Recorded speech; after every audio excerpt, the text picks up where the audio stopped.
parecería que cada día hay menos, ¿no? Es que entienden. Se fueron al pueblo. No hay paz. No hay paz. Por las cosas. Ay, pues. Nada. Venga a parar ahora sin entrar. Bueno, vamos a seguir con este tema, compañeros, de la apelación. ¿Se recuerdan que estábamos hablando de comparar las apelaciones en ambos juicios? ¿Verdad? Tanto la sentencia arbitral como la sentencia dictada en juicio ordinario. ¿Y por qué precisamente estos dos tipos de sentencia? Porque así concluyen los dos procesos relacionados con los conflictos colectivos, el primero de carácter jurídico y el segundo de carácter económico-social. Ya habíamos hablado algunas cosas, vamos a repasar un poco para agarrar la secuencia de las apelaciones. Primero, la interposición. La interposición, alguien preguntó el otro día si esto era por escrito, y sí, así es un memorial de apelación. Solo que la diferencia es que, bueno, en ambos casos son 3 días para interponer el memorial del recurso. Pero una de las diferencias fundamentales, compañeros, es que de este lado, en la apelación del juicio ordinario, no se expresan motivos de inconformidad. ¿Ya? ¿Por qué razón? Porque más adelante, en esta otra etapa que estamos colocando aquí, en esta etapa es donde hay que expresar los motivos. La cuestión de este lado es de que aquí, esta etapa no está. Esta etapa de la expresión de motivos de inconformidad no aparece aquí. Al no aparecer esa etapa dentro de la regulación del Código de Trabajo, entonces esto nos obliga, aunque la ley no lo dice, compañeros, pero hay que inferir. Se interpreta que los motivos de inconformidad tienen que ir aquí. O sea, se interpone el recurso y de una vez digo por qué motivos, por qué razones yo estoy inconforme con la sentencia. Ahora bien, ¿por qué hay que decir razones o motivos de inconformidad? Porque eso ha dicho la Corte de Constitucionalidad, que delimita el campo de acción de la sala. Yo le tengo que decir a la sala que tengo 3 inconformidades, A, B, C. ¿Ah? Se la explico. Les digo, considero que la sentencia, digamos, viola tal disposición y expongo y cito algún artículo. Es decir, yo trato de convencer a la Corte, a la Corte de Apelaciones, a la sala de Corte de Apelaciones, de que yo tengo la razón. Esa es la idea, digamos, exponerle, argumentarle a la Corte los motivos, pero sí tengo que enumerar los motivos, digamos. Puede ser que sea solo un motivo que tenga, pero pueden ser varios. Entonces usted los enumera, ¿va? Número 1, tal cosa, 2, tal cosa. Sí, claro, ¿por qué yo no estoy de acuerdo? Entonces, esto, repito, como no hay una etapa procesal para poder hacerlo en esta parte, entonces de una vez aquí. Y siempre, compañeros, en cualquier ámbito del derecho que ustedes, y en el mismo Código de Trabajo, cuando se refiera a una apelación, pero que no hay una etapa para expresar agravios, de una vez tenemos que dejarnos ir, ¿ya? Tenemos que presentar el recurso y de una vez decir los motivos de inconformidad. Ahora bien, de este lado del juicio ordinario, repito, solo le digo al juez que estoy inconforme con la sentencia y que la apelo y que eleve las actuaciones a la sala. Y a la sala le digo en qué estoy inconforme. Por supuesto que en la práctica hay algunos abogados que de una vez mencionan aquí, eso tampoco, digamos, está prohibido, ¿verdad? Pero no es el momento propicio. El momento propicio es cuando dan la sala las 48 horas. Entonces, luego, una vez interpuesto el recurso, habíamos dicho también que era un recurso vertical porque se interpone ante el juez inferior para que se lo eleve a un tribunal superior, que el primero es el AQ y el segundo es el ADQUEM, que son términos latinos que son, digamos, Y hay que aprenderlo de una vez, compañeros, porque eso se aplica en cualquier apelación penal, civil, laboral. Cuando ustedes dan una sentencia de la CC, ellos utilizan mucho el ad quo y el ad quem. Entonces hay que ubicarnos quién es quién, digamos, dentro de del recurso de apelación. Ahora bien, en la resolución dijimos que por alguna razón, incluso por algún error, el juez puede rechazar la apelación y decir que no la concede, que no la otorga o no la admite para su trámite o la rechaza, como quiera decir. Lo importante es que no la admitió. Entonces dijimos que eso abría la posibilidad del ocurso. El ocurso, en nuestro Código de Trabajo, el ocurso de hecho no está regulado. No hay en ningún artículo del Código de Trabajo dice que pueda promoverse el ocurso. Sin embargo, ya en la práctica de tribunales y en los criterios jurisdiccionales emitidos por los juzgados de primera instancia y salas de apelaciones en materia laboral, se ha establecido de que es plenamente factible plantear un ocurso de hecho, y esto con un fundamento en el Código Procesal Civil y Mercantil. Yo me recuerdo hace muchos años, compañeros, que antes de la pandemia, por ahí, nos convocaron a las universidades con facultad de Derecho y a algunos sindicatos y a otros sectores relacionados con el trabajo y la previsión social. Y entonces tuvimos la suerte, compañeros, de ir un par de profesores de esta facultad a esa reunión, y nos presentaron el proyecto del nuevo Código Procesal de Trabajo y de la Seguridad Social, que así se llamaría el código. Se le ha llamado al proyecto. Ese proyecto lo hizo la Corte Suprema de Justicia. Pero ellos, ahorita me recuerdo porque los abogados que formaron un equipo para redactar el proyecto, ellos decían: es que queremos tener un código que tenga todas las instituciones procesales que puedan ser utilizadas en los juicios de trabajo. Ya no queremos ir de manera supletoria al procesal civil, es decir, independizar totalmente el proceso laboral. Y entonces, pues, la idea de que fuéramos profesores de diferentes facultades de Derecho y dirigentes sindicales y otro tipo de personas, era que de alguna manera hiciéramos observaciones. Y entonces yo me recordé del famoso curso. Lo busqué y no lo encontraba. Entonces, cuando pedimos intervenir, pues quedó tan poco tiempo, pero uno de los errores que tenía el proyecto es que no estaba el curso.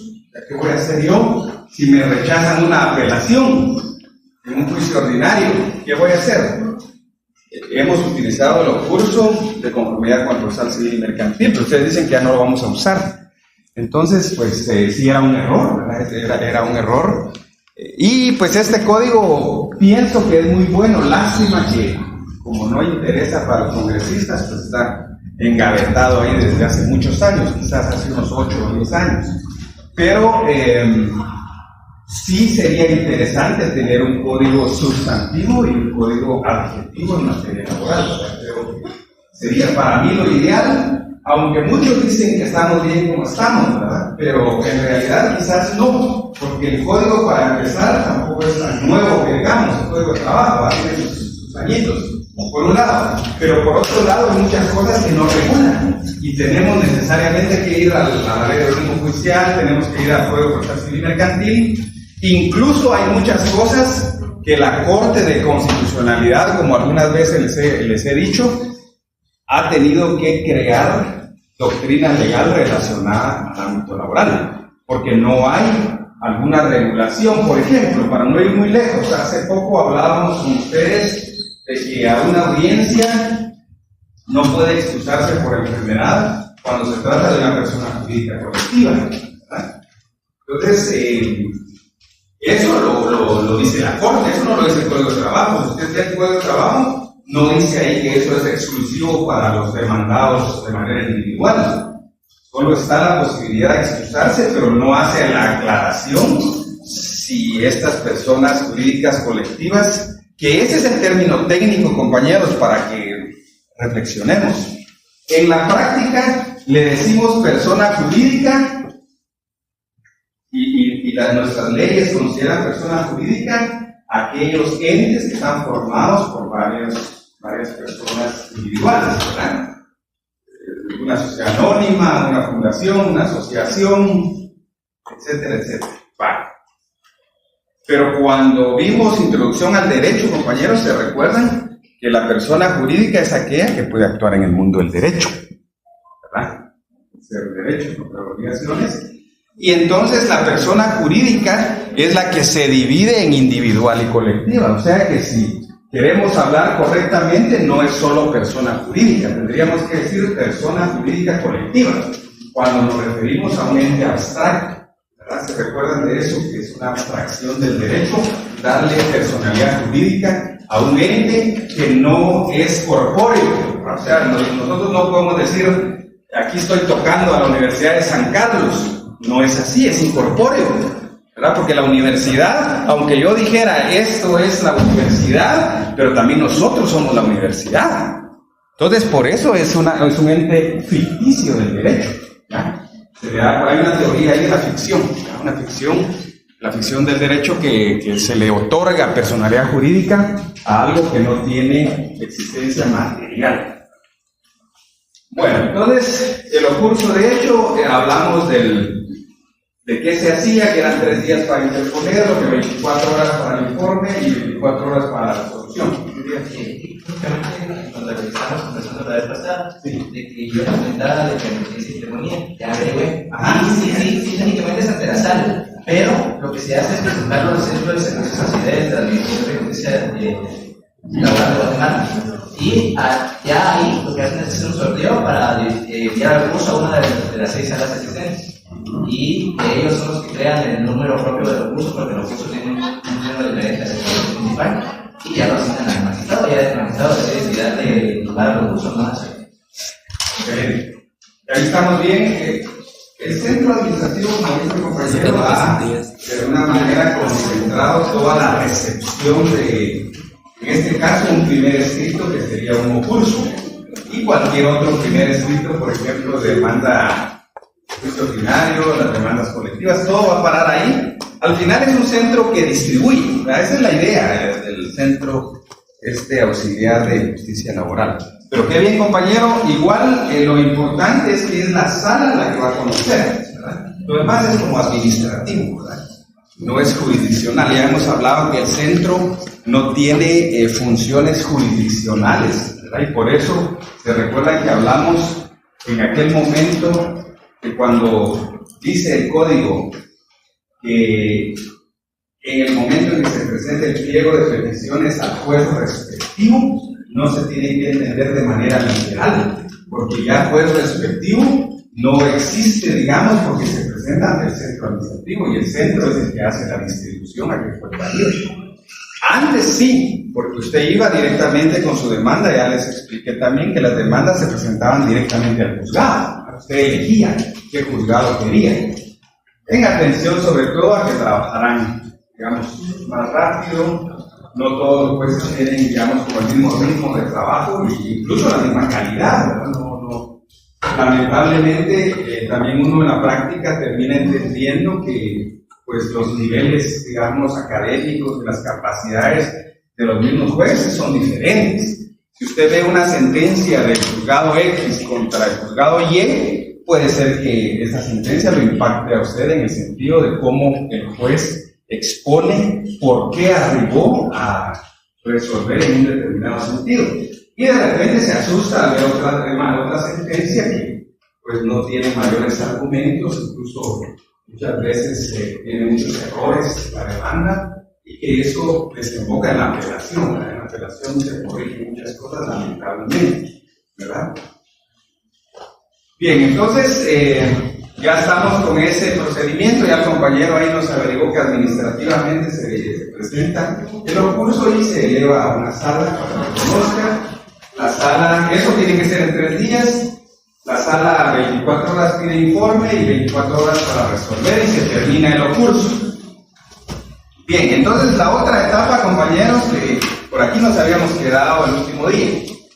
La otra etapa es los motivos de inconformidad. Ya dijimos que aquí hay, para esto da una audiencia de 48 horas en la sala, ¿verdad? Ese es el plazo. Ahora bien, ¿qué tiene que hacerse en ese momento procesal? Es, repito, expresar los agravios, puntualizar por qué considero que la sentencia me afecta como parte procesal.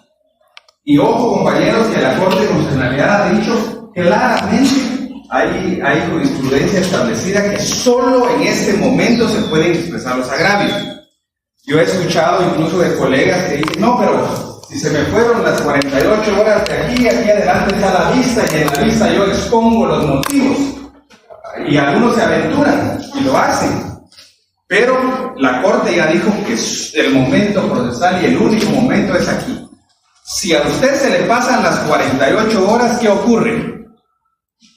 Si yo en 48 horas no digo los motivos.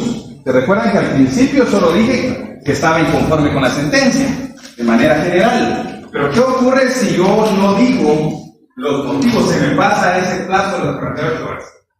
¿Qué ocurriría?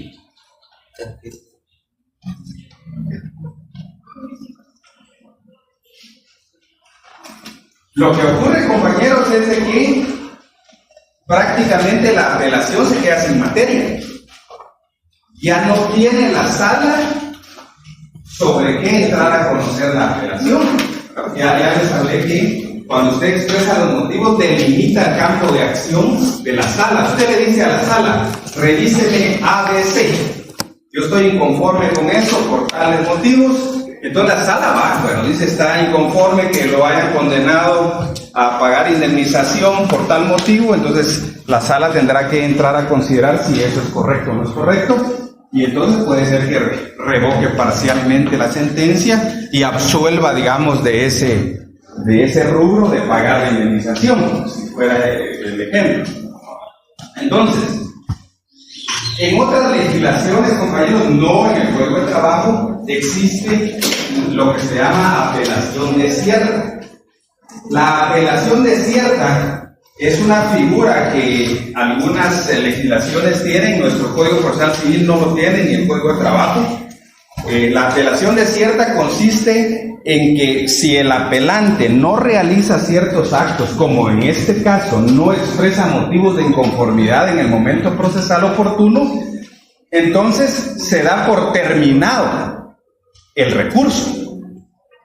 Es como decir que usted abandonó su recurso porque usted ya no hizo la actuación de exponer sus agravios. A eso se refiere, y ese es el concepto, anoten ahí por ahí, apelación desierta, que no está, es doctrinaria, ¿verdad? No está en nuestra ley, pero consiste en que el apelante no realiza ciertos actos que la ley le exige, y por lo tanto se da por terminado el recurso. Entonces es una forma, digamos, irregular o extraordinaria de terminar un recurso, ¿verdad? El órgano jurisdiccional dice, bueno, como no hizo eso, entonces damos por terminada la apelación y ahí acabó todo. Ya no le dan seguimiento a las otras etapas porque ya no tendrían caso. Ahora bien, nuestra legislación, al no tener la figura que pienso yo que debería de tenerla, como no tiene la figura de la apelación desierta, entonces ¿qué se hace? Se sigue con el procedimiento. Pero ya usted sabe que ya es como cuando alguien está agonizando y todavía le inyectan algo para que viva otro ratito. ¿Verdad? Lo mismo, así, ¿verdad? Es una situación de que usted ya sabe que si no planteó aquí sus motivos de conformidad, ya aunque se agoten las otras etapas y se llegue a sentencia, usted ya no tiene nada que hacer, ¿verdad? Ya solo es esperar el tiro de gracia. Porque ya no, la sala no puede, bajo ningún punto de vista, resolver algo que usted no pidió en su momento procesal. Usted puede ser que lo quiera hacer después, como les decía yo, que muchos abogados lo intentan todavía hacerlo en la vista, pero termina siendo ilógico aparte que es ilegal, porque hay un momento procesal para hacerlo y que la Corte en realidad ya lo ha dicho, es ilógico hacerlo con posterioridad, porque siempre he considerado que el momento, digamos, cúspide más importante del apelante es aquí. Si se quiere lucir, se tiene que lucir aquí, no en ninguna otra etapa de la apelación, es aquí donde se tiene que lucirse. Ahora bien, a la otra parte, digamos al que no apeló, a la contraparte, es de que se tiene que lucir en la vista. Porque la vista ya no es tan trascendente para el apelante, porque aquí fue donde dijo todo lo que tendría que haber dicho. Incluso muchas veces cuando en la apelación lo que hacemos es solo ratificar lo que pusimos aquí. Tranquilo, porque ya lo dijimos todo, ¿para qué decir más, digamos? Y algunos abogados todavía exponen algunas cuestiones, pero lo importante es que aquí tiene que hacerlo bien el apelante. Y en la vista, más adelante, lo tiene que hacer la contraparte. ¿Por qué? Porque este va a refutar los argumentos del apelante. Entonces, es el momento más importante para la contraparte aquí adelante en la vista, ¿ya? Entonces, hay dos momentos. Uno para este señor, el apelante, y otro para la contraparte, ¿verdad? Vamos a ver la vista más adelante, pero esos son los momentos procesales, digamos, como más importantes para cada uno. Por supuesto que si a alguno de ellos se le va ese momento, pues resulta que no digo nada, digamos, porque supongamos que también la vista no sea evacuada por la contraparte, se le fue el momento propicio para atacar los argumentos del apelante. Entonces, tanto al apelante se le puede ir aquí el plazo como a la contraparte. Y si, por ejemplo, algunos abogados lo hacen ya en la vista, la sala pues tiene por no puestos esos motivos, no puede considerar motivos que fueron expresados en un momento procesal inoportuno. Y por eso, compañeros, ese principio de preclusión que jamás se nos olvide, compañeros. O sea, la preclusión no perdona a nadie. Si a usted se le pasó el plazo, se le pasó, y si quiere llore o haga lo que quiera, pero ya no puede hacer nada legalmente, porque el plazo ya transcurrió. Aunque usted, por ejemplo, yo apelé, me señalaron 48 horas, yo tenía todos los argumentos necesarios para votar esa sentencia de primera instancia, pero si no lo hice, compañeros, se me fue el momento. Cada quien tiene su momento procesal.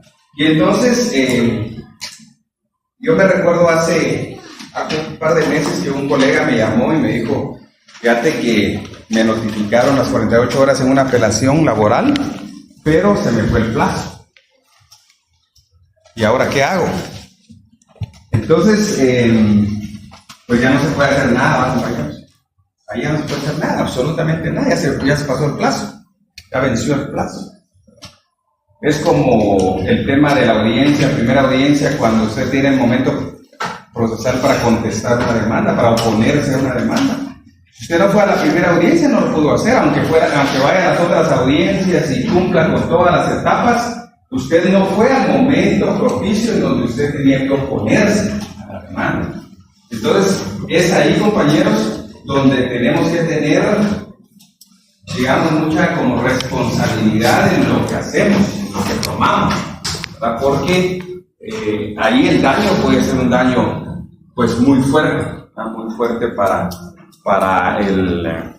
la parte procesal que usted está asesorando. Y alguien me decía por ahí, me preguntaba en la clase anterior, que qué pasaría si por culpa, digamos, del abogado, por ejemplo, porque no son motivos o porque no realizó otro acto, no me recuerdo si eso era, pero siempre resonaba la apelación, pero si no lo hacía, de todos modos, compañeros, el código, ustedes pueden releer su código civil cuando en notariado, perdón, en civil 4, en derecho civil 4, ustedes vieron los contratos en particular. Y ahí uno de los contratos es el contrato de servicios profesionales. Y uno de los artículos del contrato de servicios profesionales dice que la ignorancia es inexcusable. Yo no puedo alegar o alguna situación como de falta de capacidad en lo que estoy haciendo, digamos, yo no sabía hacerlo, o no me di cuenta del plazo, o desconozco tal cosa, porque la idea es que por eso usted es abogado. Y me preguntaban, ¿pero qué hay que hacer? Pues básicamente se incurren en daños y perjuicios. El abogado, como cualquier otro profesional, ¿verdad? Un médico, que aquellos del ICSE que quitan la izquierda y a la derecha que había que amputar. Entonces, en ese caso, igual hay daños y perjuicios, ¿verdad? Lo mismo es en el derecho y lo mismo en otras áreas de la ciencia, que el profesional pudiera cometer algún error. Siempre se le puede deducir responsabilidad. Eso en el ámbito civil, digamos, los daños y perjuicios ocasionados. Pero también hay otra instancia, ¿verdad? Se recuerda que cada colegio profesional tiene un tribunal de honor. Y ese tribunal de honor usted puede quejarse del abogado, quejarse del ingeniero, quejarse del médico por una mala práctica profesional. Entonces, también el abogado podría ser acreedor a una sanción. Incluso, yo me recuerdo que en el semestre pasado, en el chat colectivo, les compartí una sanción impuesta por el Tribunal de Honor a uno de los abogados, en un caso muy reconocido, creo que fue en el caso de Ríos Montt, ¿verdad? En el ámbito penal. Tal vez ustedes se recuerdan cuando este abogado, porque eso fue televisado, fue público, este abogado le faltó el respeto a la juez de primera instancia penal, ¿verdad? La insultó prácticamente, le faltó el respeto a ella públicamente. Entonces ella denunció al abogado y el abogado fue sancionado 1 año, lo inhabilitaron del ejercicio profesional, ¿verdad?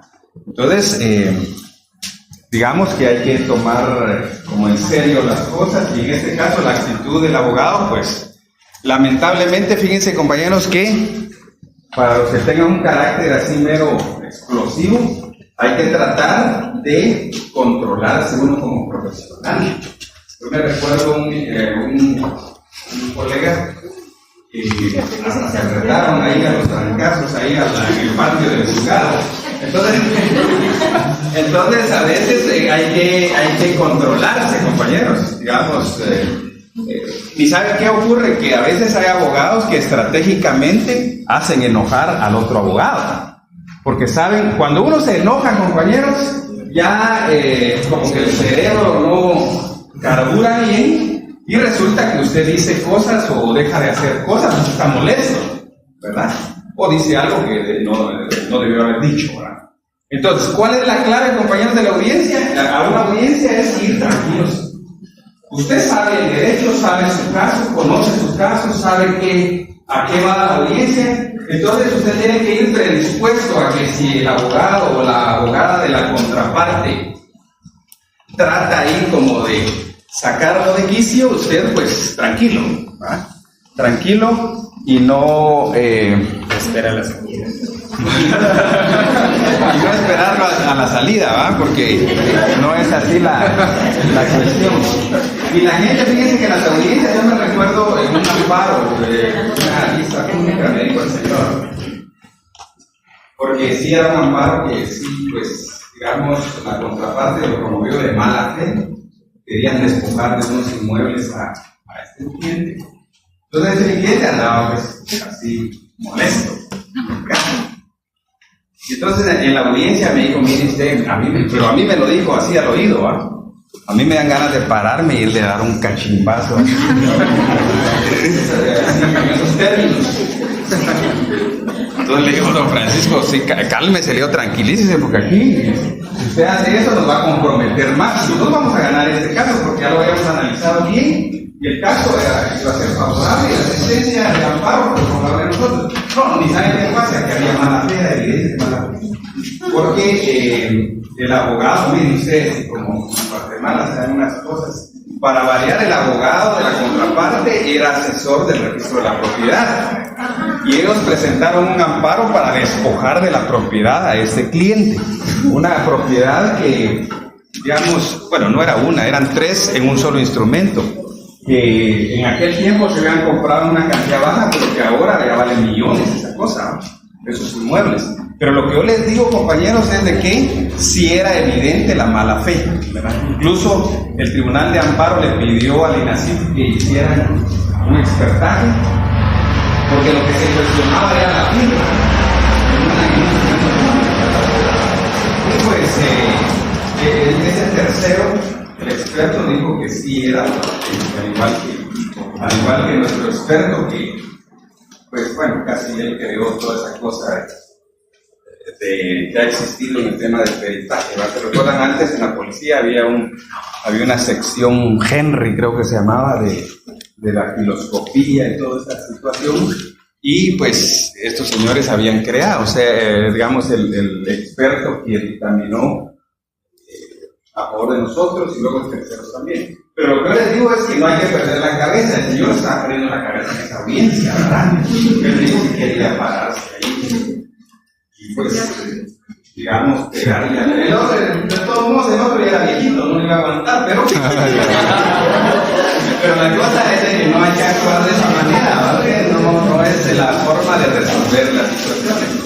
Y entonces hay que guardar la calma, ¿verdad? Mientras más calmado esté el abogado, mejor va a razonar y mejor va a manejar en una audiencia. Siempre así, siempre de esa manera, compañeros. Porque de todos modos el derecho no es el que grite más, ¿verdad, compañeros? Yo tengo el derecho, aunque el otro sea gritón o maltrate o diga lo que diga, no me va a ganar, porque el derecho está a mi favor, ¿verdad? Entonces usted lo puede decir suavecito, ¿verdad? Con la voz así, bajita. Pero usted tiene el derecho a su favor. Bueno, pero sigamos con esto para terminar el tema de las apelaciones. Después del motivo de conformidad dijimos 48 horas, la sala la fija para expresar motivos. Ya dijimos que no hay apelación desierta, pero sí en la doctrina. Dijimos que si aquí, fíjense que les voy a contar un poco algo de historia en este tema de los motivos de inconformidad. La Corte de Constitucionalidad, primero pues no había ninguna disposición al respecto, pero en un momento dado y por muchos años dijo lo siguiente: la jurisprudencia de la CC en esto hacía una distinción, claro que hacía, ahora ya no es así, pero hacía una distinción de que, digamos, no expresaba motivos el trabajador o el patrono. Entonces decía, si el patrono no expresa motivos de inconformidad, se queda sin materia la apelación. Más o menos, en resumen, así decía. Y si el trabajador no expresa motivos de inconformidad, la sala está obligada a revisar la juridicidad de toda la sentencia. Más o menos así decían, ¿verdad? Es decir, la Corte, erróneamente, yo siempre pensé que estaban equivocados y cambiaron la jurisprudencia. Pensé que estaban equivocados porque ellos decían que se hacía esa distinción, que no se le podía dar el mismo tratamiento en virtud del principio de tutelaridad. Ellos decían que por la tutelaridad del derecho del trabajo, si el trabajador no expresaba motivos de inconformidad, entonces la sala estaba obligada aquí en la sentencia a analizar, a revisar la juridicidad completa de la sentencia apelada.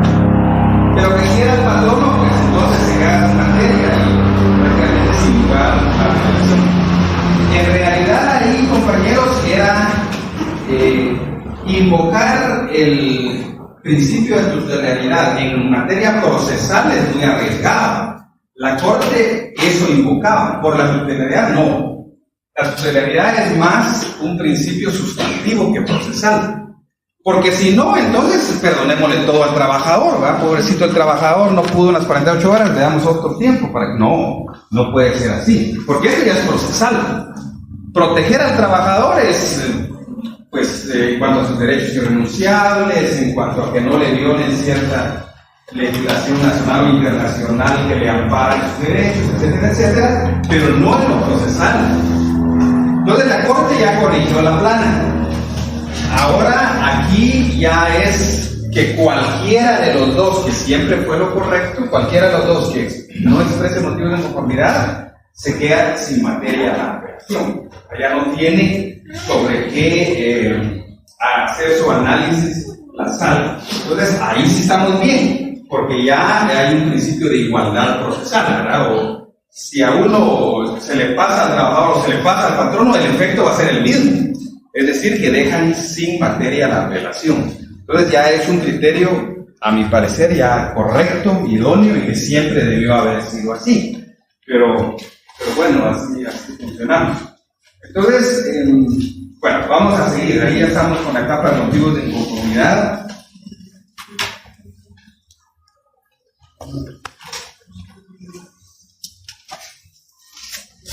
Algo que también es importante, que no lo hemos comentado, es que en esta parte también, cuando se expresan los motivos de inconformidad que estamos platicando, que aquí no hay, pero que aquí en este momento se tiene que relacionar la prueba protestada. ¿Se recuerdan? Que si en primera instancia le rechazan un medio de prueba, usted puede protestar con un medio de defensa. Y entonces, si la protestó, aquí puede pedirle a la sala que se reciba la prueba. Ese es el efecto. Allá adelante, digamos, ¿no? Usted le dice, el juez de primera instancia no le admito o rechazo la prueba de confesión judicial, por ejemplo, por tal razón. Entonces yo vengo y solo digo que protesto ese rechazo, nada más, no tengo que decir mucho. Solo que se haga constar que yo estoy protestando ese rechazo. Si yo hago eso, que es solo una frase prácticamente, entonces ya tengo derecho a que en este momento podamos pedir que se reciba esa prueba que fue rechazada en primera instancia. Ese es el efecto, digamos, de haber protestado. Vean su código de trabajo.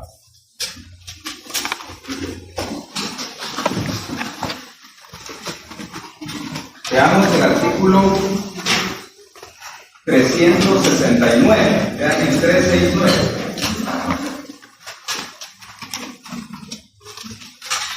Vamos a leer, lleven la lectura ahí. 369. Dice, si dentro del término de 48 horas, están hablando de esas 48 horas para que ustedes expresen. Si dentro del término de 48 horas, concedido al recurrente, y al que apeló, el apelante, pidiere que se practique alguna prueba denegada en la primera instancia en la cual hubiere consignado su protesta. ¿Ya? Ahí está. Si usted lo protestó allá, tiene derecho aquí a pedir que le reciban esa prueba que le rechazaron. ¿Ya? Entonces, ojo con eso, compañero.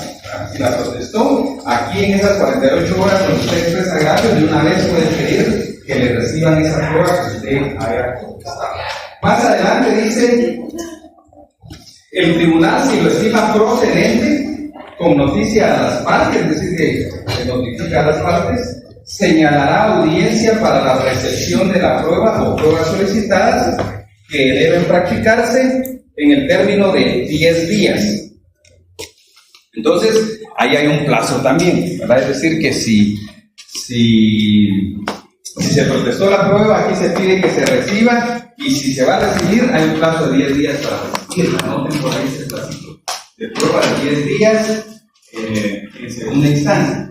Tenemos que también, compañeros, afirmar que en la apelación no debería de recibirse prueba. O sea que, en términos, digamos, generales, que acepta esta excepción, por ejemplo, la apelación no es para probar. ¿Ya? No podemos decir, bueno, como se me olvidó tal prueba en primera instancia, entonces ahora que apelo voy a juntar ese documento que no lo había presentado allá. Eso no es procedente, porque la apelación no es para recibir pruebas. No hay un momento para recibir pruebas, ¿verdad?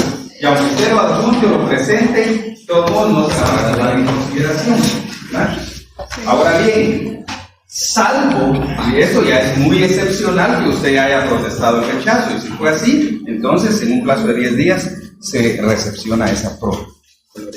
Muy bien. Entonces, ese detalle es importante, compañeros, de la posible prueba en la apelación. Luego vamos a la vista. La vista, compañeros, es de 5 días. Vamos a anotarlo. La vista. La vista que en el juicio ordinario es de 5 días. Veamos el artículo, el anterior, el 368, después del punto y seguido, por ahí la parte final dice: vencido este término, se señalará día para la vista que debe efectuarse dentro de los 5 días siguientes. Entonces el plazo aquí, la vista 5 días, ahí surge otro plazo, vista 5 días y fíjense que hay que tomar en cuenta, compañeros, que ahí dice día para la vista, no dice día y hora para la vista. ¿Se dan cuenta? Solo dice día para la vista.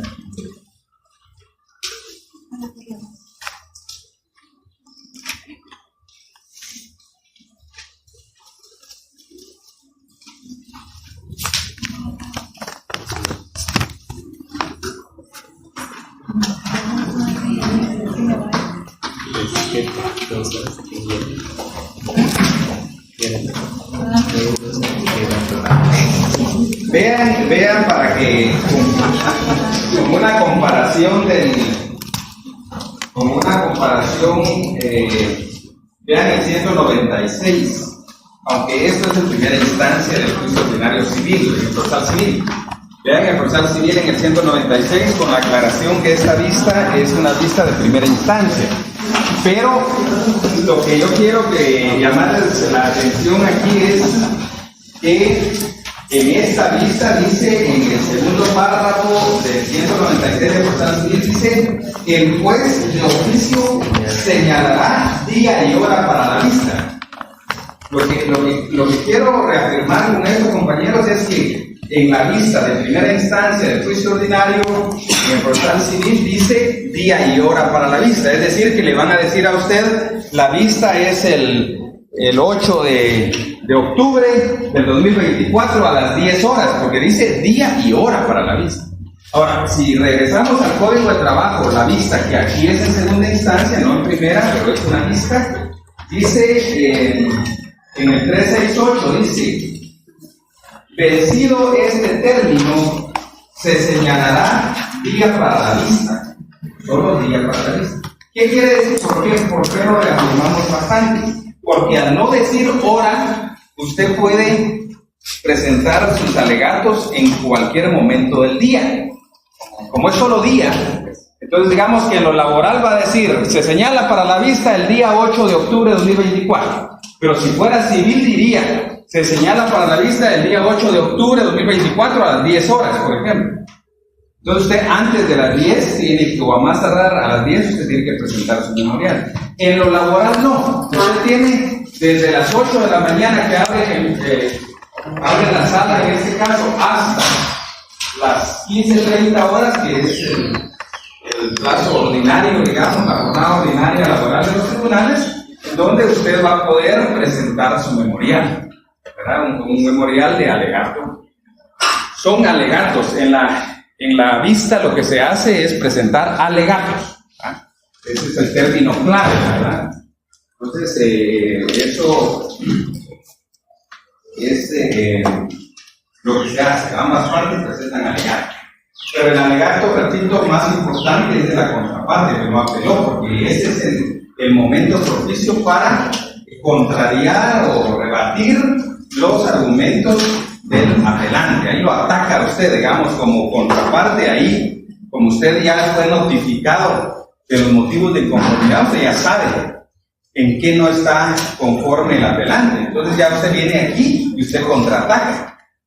Y pues obviamente usted se opone y da sus argumentos para oponerse, para que la sala, ya cuando dice sentencia, va a ver cuáles son los motivos, cuáles son los argumentos y cuál es la oposición que usted hizo. Y la sala tendrá que formar su criterio y resolver si acoge o no la apelación, ¿verdad? Si la declara como un lugar. Ahora bien,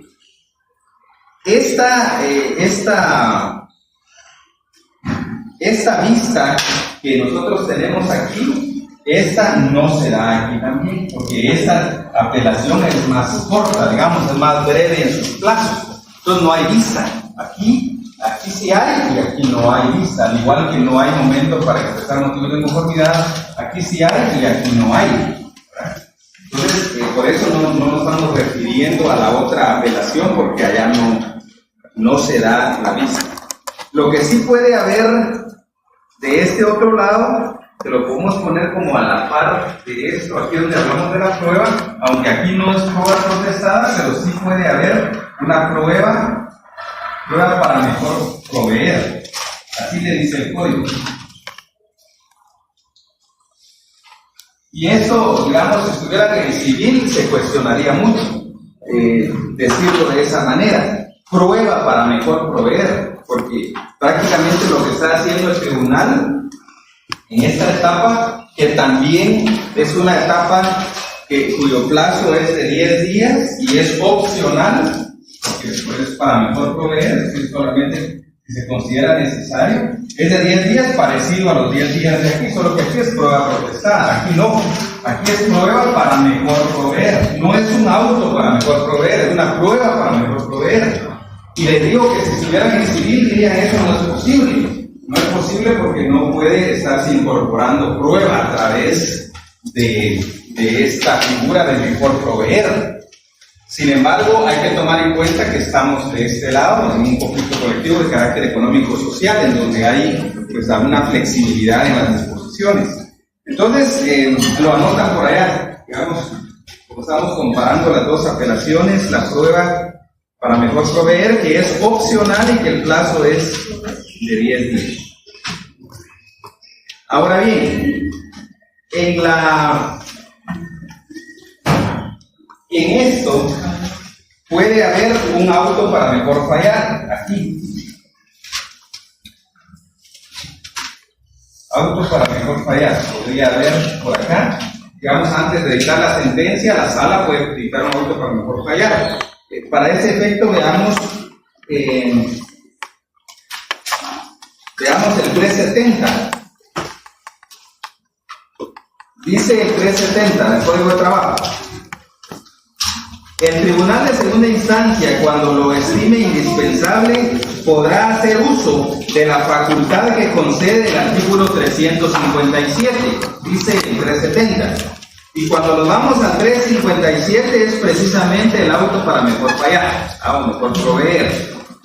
Entonces podemos poner aquí como fundamento legal, podemos poner el 370 y el 357.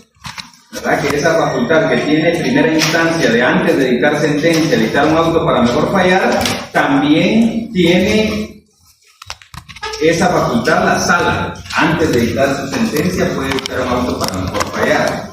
Y se recuerdan que el auto para mejor fallar es para aclarar situaciones dudosas en el proceso y que es inimpugnable. Puede ser que a mí como abogado, como parte procesal no me parezca, pero yo no puedo interponer algún recurso porque es inimpugnable el auto para mejor fallar, tal como lo dice el 357.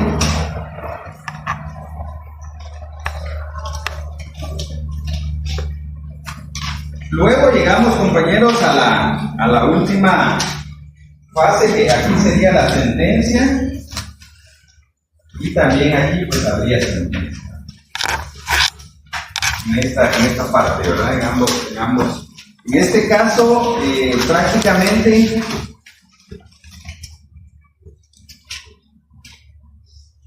esa sentencia, para eso podemos ver,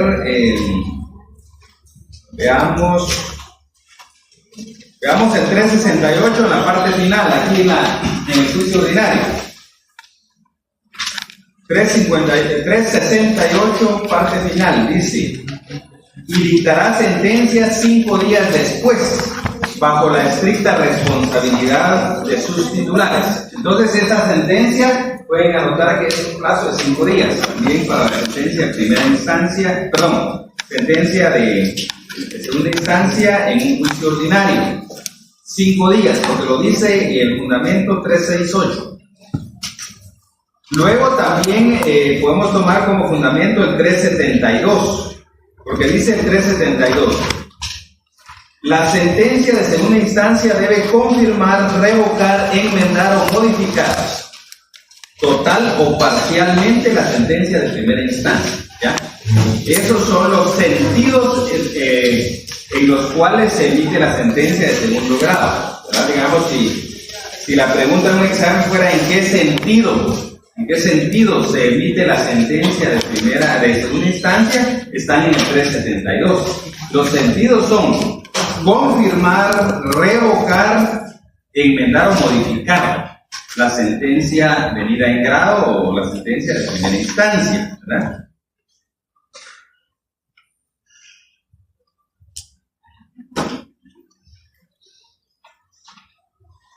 Ahora vamos a ver el tema de la sentencia allá en la relación de la sentencia arbitral. Vayamos al artículo 404, 405. Esos son los fundamentos para que los anoten. 404, 405. Dice el 404, en caso de apelación presentada dentro de los 3 días siguientes a notificado el fallo, a las partes se elevarán los autos a la sala de apelaciones de la Jurisdicción Social, quien dictará sentencia definitiva dentro del plazo de 7 días posteriores al recibo de los mismos. Entonces, de ahí hay otro plazo, compañeros. Esta sentencia de la apelación arbitral se emite en un plazo de 7 días. Ahí está el fundamento en el artículo 404.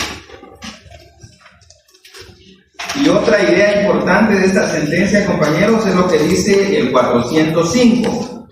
Porque dice, la sentencia arbitral es obligatoria para las partes en un plazo que ella determine, la cual no puede ser menor de 1 año.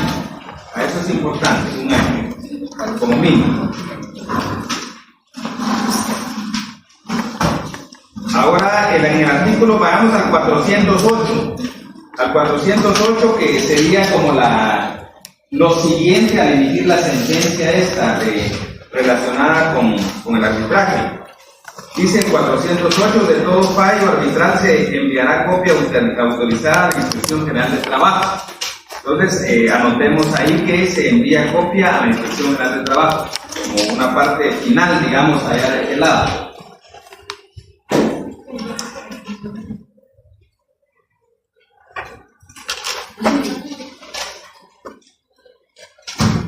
Y ahora de este lado, compañeros, ya regresamos aquí al juicio ordinario. Veamos el artículo 373, que dice que contra esta sentencia cabe la aclaración y ampliación, para que lo anoten aquí enseguida del juicio ordinario. Que contra la sentencia de segunda instancia cabe aclaración y ampliación. Bueno, ahí cabal estamos a la hora, compañeros, ya estamos por terminar la clase, nos vemos ahí el miércoles. Feliz tarde para todos.